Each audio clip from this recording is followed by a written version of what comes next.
আসসালামু আলাইকুম। হ্যালো বন্ধুরা, M H medicine and health tips থেকে সবাইকে জানাই স্বাগত। আজকে একটি গুরুত্বপূর্ণ ভিডিও নিয়ে আপনাদের সামনে হাজির হয়েছি। তা হচ্ছে ডায়াবেটিসের কারণে কি ধরনের জটিলতা দেখা দিতে পারে। রক্তে চিনি পরিমাণ বেশি হলে রক্তনালীর মারাত্মক ক্ষতি হতে পারে। শরীরে যদি রক্ত ঠিকমতো প্রবাহিত হতে না পারে, সেসব জায়গায় রক্তের প্রয়োজন, সেখানে যদি ওই রক্ত পৌঁছাতে না পারে, তখন স্নায়ু ক্ষতিগ্রস্ত হওয়ার সম্ভাবনা বা এর ঝুঁকি বেড়ে যায়। এর ফলে মানুষ দৃষ্টিশক্তি হারাতে পারে, ইনফেকশন হতে পারে।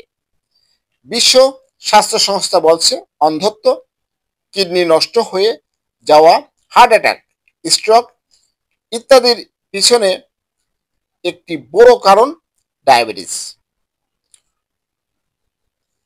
হ্যালো বন্ধুরা, আপনাদের ডায়াবেটিসের ঝুঁকি সম্পর্কে কিছু জরুরি বিষয় জানানোর চেষ্টা করেছি।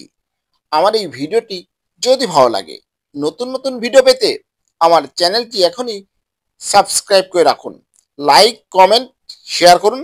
সবাই ভালো থাকবেন। আর যে কোনো সমস্যা হলে অবশ্যই একজন বিশেষজ্ঞ চিকিৎসকের পরামর্শ নেবেন। আজকের মতো বিদায় নিচ্ছি। ভালো থাকবেন। আল্লাহ হাফেজ।